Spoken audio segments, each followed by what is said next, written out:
अल्हम्दुलिल्लाह वस्सलातु वस्सलाम रसूल अल करीम अम्मा बाद आऊज़ु बिल्लाहि मिनश शैतानिर रजीम बिस्मिल्लाहिर रहमानिर रहीम अस्सलामु अलैकुम व रहमतुल्लाहि व बरकातुहू। आज का मेरा मौजू है सही अल बुखारी हदीस मुबारक में लिबास के बयान में बाप नंबर 1 हदीस नंबर 1984। जो शख्स टखनों से नीचे कपड़ा पहने वो दोज़ख में सजा पाएगा।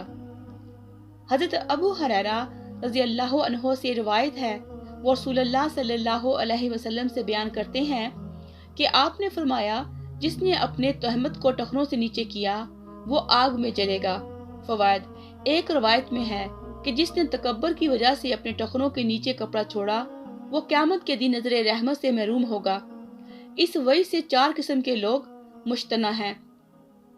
नंबर 1, औरतों को हुक्म है कि वो इतना कपड़ा नीचे करें कि चलते वक्त पाँव नंगे ना हो। नंबर 2, बेख्याली में उठते वक्त कपड़ा टखनों से नीचे हो जाए। नंबर 3, किसी की तोंद बड़ी हो या कमर पतली, कोशिश के बावजूद बाज़ औक़ात कपड़ा टखनों से नीचे हो जाए। नंबर 4, पाँव पर जख्म हो तो गिरदो गुबार या मक्खियों से हिफाजत के पेश नज़र कपड़ा नीचे करना। बाप नंबर 2 हदीस नंबर 1985। धारीदार चादर, यमनी चादर और शिमले का पहना कैसा है? हज़रत उन्स रज़ियल्लाहु अन्हु से रवायत है, उन्होंने फरमाया कि रसूलुल्लाह सल्लल्लाहु अलैहि वसल्लम को सब कपड़ों से ज्यादा यही सब्ज यमनी चादर पसंद थी। फवायद, हज़रत कतादा रहमतुल्लाह अलैह के सवाल करने पर हज़रत उन्स रज़ियल्लाहु अन्हु ने ये हदीस बयान की कि बाज़ आइमा बयान किया है कि सब्ज रंग अहले जन्नत का होगा, इसलिए आप इस रंग को पसंद फरमाते थे। हदीस नंबर 1986। हज़रत आयशा रज़ियल्लाहु अन्हा से रिवायत है कि जब रसूलुल्लाह सल्लल्लाहु अलैहि वसल्लम की वफात हो गई तो एक सब्ज यमनी चादर आग की मुबारक नाश पर डाली गई थी। फवायद, शायद इमाम बुखारी इस हदीस से हज़रत उमर रज़ियल्लाहु अन्हु से मंसूब एक रवायत की तरदीद करना चाहते हैं कि आप यमनी चादरों के इस्तेमाल से लोगों को मना करते थे कि उन्हें रंगते वक्त पेशाब शामिल किया जाता है ताकि रंग ना उतरे। बाप नंबर 3 हदीस नंबर 1987। सफ़ेद लिबास का बयान। हज़रत अबू ज़र रज़ियल्लाहु अन्हु से रवायत है, उन्होंने कहा कि मैं रसूलुल्लाह सल्लल्लाहु अलैहि वसल्लम की खिदमत में हाजिर हुआ तो आप सफ़ेद कपड़ा ओढ़े सो रहे थे, फिर दोबारा आया तो आप बेदार थे। इस वक्त आपने फरमाया, जिसने कलमा ला इलाहा इल्लल्लाह पढ़ा फिर इस अकीदा तौहीद पर इसका खात्मा हुआ तो वो जरूर जन्नत में दाखिल होगा। मैंने अर्ज किया, अगरचे इसने जना और चोरी की हो? आपने फरमाया, गो वो जना और चोरी का मर्तकब हो। मैंने फिर अर्ज किया, अगरचे इसने जना और चोरी की हो? आपने फरमाया, हाँ, गो वो जना और चोरी का मर्तकब हो। मैंने फिर अर्ज किया, अगरचे इसने बदकारी और चोरी का इर्तिकाब किया हो? आपने फरमाया, हाँ, अगरचे इसने जना और चोरी का इर्तिकाब किया हो, चाहे इसमें अबू ज़र रज़ियल्लाहु अन्हु की रसवाई ही क्यों ना हो।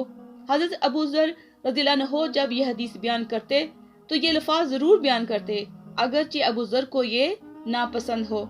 फवायद, इस हदीस के आखिर में इमाम बुखारी फरमाते हैं कि जो बंदा मरते वक्त या इससे पहले तमाम गुनाहों से तौबा कर ले और शर्मिंदा हो फिर ला इलाहा इल्लल्लाह कहे तो अल्लाह उसे माफ कर देगा। बाप नंबर 4 हदीस नंबर 1988। रेशम को पहनना और इसे बिछा कर बैठना कैसा है? हज़रत उमर रज़ियल्लाहु अन्हु से रिवायत है कि रसूलुल्लाह सल्लल्लाहु अलैहि वसल्लम ने रेशमी लिबास पहनने से मना फरमाया है। फिर आपने अपनी शहादत और दरमियानी दोनों उंगलियों को मिलाकर दिखाया, सिर्फ इतना जायज है, इससे कपड़े का बैल, बूटा या हाशिया मुराद है। फवायद, कौसीन के दरमियान हदीस के रावी हज़रत अबू उस्मान मेहदी की वजाहत है, यानी 2 उंगली जोड़ा हाशिया रेशम का लगाया जा सकता है। बाप नंबर 5 हदीस नंबर 1989। रेशम को बिछाने का बयान। हज़रत उमर रज़ियल्लाहु अन्हु से ही रवायत है कि रसूलुल्लाह सल्लल्लाहु अलैहि वसल्लम ने फरमाया, जिसने दुनिया में रेशम पहना تو وہ آخرت میں ریشم سے محروم رہے گا۔ فوائد: حضرت ابو عثمان مہدی رحمۃ اللہ علیہ کا بیان ہے کہ ہم آذربائیجان میں حضرت عتبہ رضی اللہ عنہ کے ہمراہ تھے کہ حضرت عمر رضی اللہ عنہ نے ہمیں یہ فرمان نبوی لکھ کر روانہ کیا تھا۔ حدیث نمبر 1990۔ حضرت حذیفہ رضی اللہ عنہ سے روایت ہے، انہوں نے فرمایا کہ رسول اللہ صلی اللہ علیہ وسلم نے ہمیں سونے چاندی کے برتن میں کھانے پینے اور ریشم و دیبا کے پہننے اور اس پر بیٹھنے سے منع فرمایا۔ فوائد: حضرت سعد بن ابی وقاص رضی اللہ عنہ فرماتے ہیں کہ ریشم کی گدی پر بیٹھنے کی بجائے مجھے آگ کے انگاروں پر بیٹھنا زیادہ مفید ہے۔ اس سے معلوم ہوا کہ ریشم پہننا اور اس کے گدوں پر بیٹھنا دونوں حرام ہے۔ واضح رہے کہ یہ حکم صرف مردوں کے لیے ہے۔ باب نمبر 6، حدیث نمبر 1991۔ زعفران کا استعمال مردوں کے لیے ناجائز ہے۔ حضرت انس رضی اللہ عنہ سے روایت ہے، انہوں نے کہا کہ رسول اللہ صلی اللہ علیہ وسلم نے مرد کو زعفرانی رنگ کے استعمال سے منع فرمایا ہے۔ فوائد: امام بخاری کی مراد جسم کے کسی حصے کو زعفران سے رنگنے کی ممانعت بیان کرنا ہے، کیونکہ کپڑے کو زعفرانی رنگ دینے کے متعلق آگے ایک عنوان قائم کیا ہے۔ اس عنوان سے معلوم ہوتا ہے کہ عورتیں اس امتناعی حکم میں شامل نہیں ہیں۔ باب نمبر 7، حدیث نمبر 1992۔ بالوں سے صاف یا بالوں والی جوتی پہننے کا بیان۔ حضرت انس رضی اللہ عنہ سے ہی روایت ہے، ان سے پوچھا گیا کہ آیا رسول اللہ صلی اللہ علیہ وسلم اپنی جوتیاں پہنے نماز پڑھ لیا کرتے تھے؟ وہ کہنے لگے ہاں۔ فوائد: عرب میں اکثر لوگ دباغت کے بغیر چمڑے کی جوتیاں پہنا کرتے تھے جن پر بال ہوتے۔ امام بخاری نے اپنی عادت کے مطابق عموم سے استدلال کیا ہے کہ لفظ نال عام ہے، خواہ اس پر بال ہوں یا نہ ہوں۔ بالوں کے بغیر صاف چمڑے کی جوتی پہننے کا ذکر احادیث میں عام ملتا ہے۔ حدیث نمبر 1993۔ حضرت ابو ہریرہ رضی اللہ عنہ سے روایت ہے کہ رسول اللہ صلی اللہ علیہ وسلم نے فرمایا، تم میں سے کوئی ایک جوتی پہن کر نہ چلے، دونوں اتارے یا دونوں پہن کر چلے۔ فوائد: اس حدیث پر امام بخاری نے یوں عنوان قائم کیا ہے کہ ایک پاؤں میں جوتا پہننا اور دوسرے کو ننگا رکھنا منع ہے، کیونکہ ایسا کرنا بدنما معلوم ہوتا ہے، نیز اس سے پاؤں کو تکلیف پہنچنے کا بھی اندیشہ ہے۔ باب نمبر 8، حدیث نمبر 1994۔ جوتا اتارتے وقت پہلے بایاں اتارنے کا بیان۔ حضرت ابو ہریرہ رضی اللہ عنہ سے ہی روایت ہے کہ رسول اللہ صلی اللہ علیہ وسلم نے فرمایا، تم میں سے جب کوئی جوتا پہنے تو پہلے دایاں پاؤں ڈالے اور جب اتارے پہلے بایاں پاؤں نکالے، تاکہ دایاں پاؤں پہننے میں اول اور اتارنے میں آخر ہو۔ فوائد: رسول اللہ صلی اللہ علیہ وسلم کی عادت مبارک تھی کہ زینت و تکریم کے کاموں میں دائمی جانب سے آغاز فرماتے اور ان کے برعکس بائیں جانب سے شروع کرتے، مثلاً بیت الخلاء میں داخل ہونا، استنجا کرنا اور جوتا اتارنا وغیرہ۔ باب نمبر 9، حدیث نمبر 1995۔ فرمان نبوی کہ میری انگوٹھی کا نقش کوئی دوسرا نہ بنائے۔ حضرت انس رضی اللہ عنہ سے روایت ہے کہ رسول اللہ صلی اللہ علیہ وسلم نے چاندی کی ایک انگوٹھی بنوائی اور اس میں محمد رسول اللہ صلی اللہ علیہ وسلم کے الفاظ کندہ کرائے، نیز فرمایا کہ میں نے چاندی کی ایک انگوٹھی بنوا کر اس میں محمد رسول اللہ صلی اللہ علیہ وسلم کندہ کرایا ہے، لہٰذا تم سے کوئی یہ نقش کندہ نہ کرائے۔ فوائد: یہ عبارت کندہ کرانے کی وجہ یہ تھی کہ جب رسول اللہ صلی اللہ علیہ وسلم کا عرب کے باہر ملوک و سلاطین کو دعوتی خط لکھنے کا پروگرام بنا تو آپ کو بتایا گیا کہ یہ لوگ سرکاری مہر کے بغیر کوئی تحریر قبول نہیں کرتے۔ چونکہ اس کی حیثیت ایک سرکاری مہر کی تھی، اس لیے لوگوں کو محمد رسول اللہ کے الفاظ کندہ کرنے سے منع فرما دیا۔ باب نمبر 10، حدیث نمبر 1996۔ ایسے زنانے مردوں کو نکال دینا چاہیے جو عورتوں کی مشابہت اختیار کریں۔ حضرت ابن عباس رضی اللہ عنہما سے روایت ہے، انہوں نے فرمایا کہ رسول اللہ صلی اللہ علیہ وسلم نے زنانے مرد اور مردانی عورتوں پر لعنت فرمائی ہے اور فرمایا کہ انہیں گھروں سے نکال دو۔ اور حضرت ابن عباس رضی اللہ عنہ کا بیان ہے کہ رسول اللہ صلی اللہ علیہ وسلم نے ایک زنانے شخص کو نکال دیا تھا۔ اس طرح حضرت عمر रज़ी अल्लाह अन्हो ने भी एक ज़नाने मर्द को बाहर निकाल दिया था। फवाइद, मालूम हुआ कि मुसलमानों की आबादी से हर इस शख्स को निकाल देना चाहिए जो अहले इस्लाम की एज़ा रसानी का बायस हो, ता वक्त के वो एज़ा रसानी से बाज आ जाए और अल्लाह के हुजूर अपनी तौबा का नजराना पेश करे। बाब नंबर 11 हदीस नंबर 1997। दाढ़ी को अपनी हालत पर छोड़ देने का बयान। हज़रत अब्दुल्ला बिन उमर रज़ियल्लाहु अन्हुमा से रिवायत है, वो रसूलुल्लाह सल्लल्लाहु अलैहि वसल्लम से बयान करते हैं कि आपने फरमाया, मुशरिकीन की मुखालफत करो, दाढ़ियां बढ़ाओ और मूछें कतराओ। फवायद, दाढ़ी को अपनी हालत पर छोड़ना शायर इस्लाम से है। रसूलुल्लाह सल्लल्लाहु अलैहि वसल्लम ने इसका हुक्म दिया है, नीज इसे अमूर फितरत से करार दिया है। इसकी मुखालफत करना अहले किताब यहूद व मजूस से मुशाबत करना है, जिसकी दीन इस्लाम में सख्त ममानत है। बाब नंबर 12 हदीस नंबर 1998। खजाब का बयान।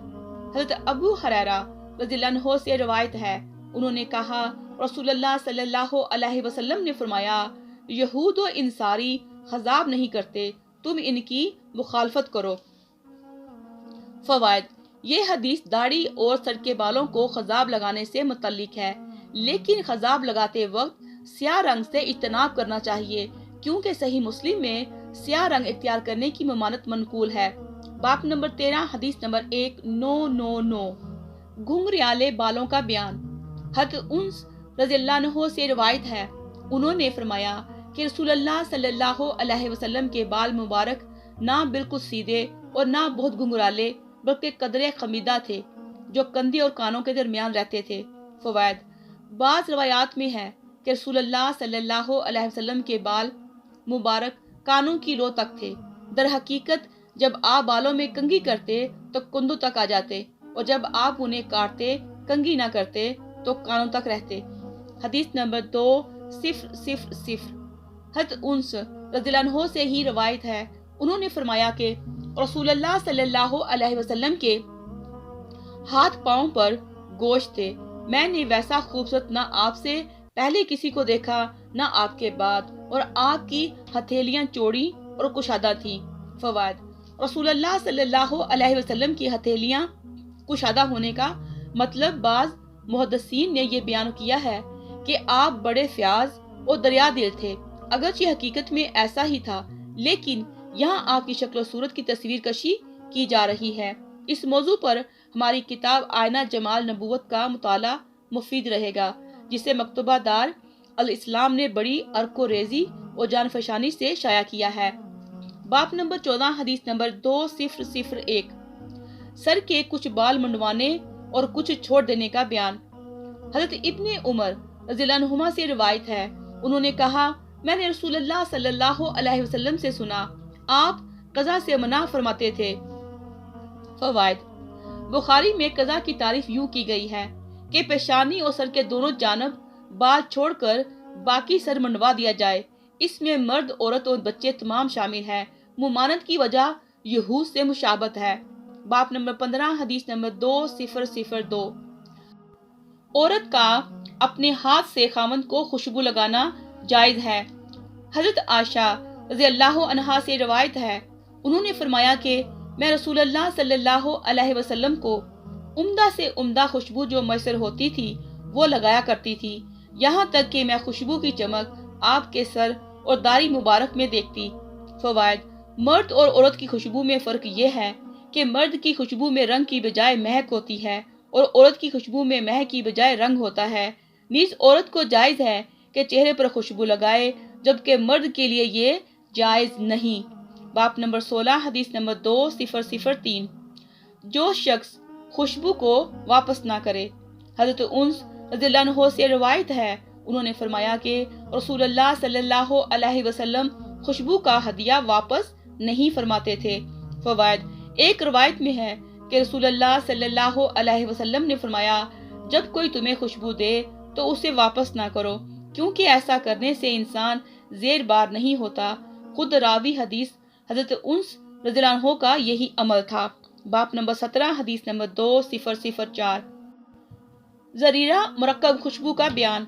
हजरत आयशा रज़ियल्लाहु अन्हा से रवायत है, उन्होंने फरमाया कि میں نے حجۃ الوداع کے موقع پر رسول اللہ صلی اللہ علیہ وسلم کو احرام کھولتے اور باندھتے وقت اپنے ہاتھ سے خوشبو زریرہ لگائی تھی۔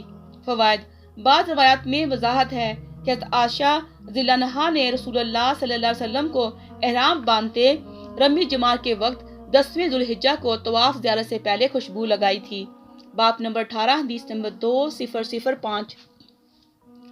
جاندار کی تصویر بنانے والوں کی سزا۔ حضرت ابن عمر رضی اللہ عنہما سے روایت ہے کہ رسول اللہ صلی اللہ علیہ وسلم نے فرمایا، جو لوگ تصویریں بناتے ہیں قیامت کے دن انہیں عذاب دیا جائے گا اور کہا جائے گا کہ جس کو تم نے بنایا ہے اسے زندہ بھی تم ہی کرو۔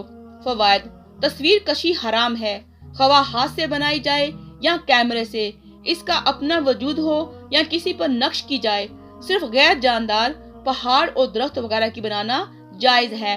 ہمارے ہاں مختلف تقریبات کے موقع پر ویڈیو فلم تیار کرنا بھی ناجائز ہے۔ باب نمبر 19 حدیث نمبر 2006۔ تصویروں کو چاک کرنا۔ حضرت ابو ہریرہ رضی اللہ عنہ سے روایت ہے، انہوں نے کہا کہ میں نے رسول اللہ صلی اللہ علیہ وسلم کو یہ فرماتے ہوئے سنا، اللہ تعالیٰ کا ارشاد گرامی ہے کہ اس شخص سے زیادہ ظالم کون ہو سکتا ہے جو پیدا کرنے میں میری نکالی کرتا ہے، ایک دانہ یا ایک چونٹی تو پیدا کر دے، ایک روایت میں اتنا اضافہ ہے کہ ایک جو ہی پیدا کر کے دکھائے۔ فوائد: حضرت ابو ہریرہ رضی اللہ عنہ نے یہ حدیث اس وقت بیان کی کہ جب آپ نے ایک مصور کو دیکھا کہ وہ مکان کی دیوار پر تصویریں بنا رہا تھا۔ اس سے بھی معلوم ہوا کہ عکسی اور نقشی ہر قسم کی تصویر منع ہے۔ والسلام علیکم ورحمۃ اللہ وبرکاتہ۔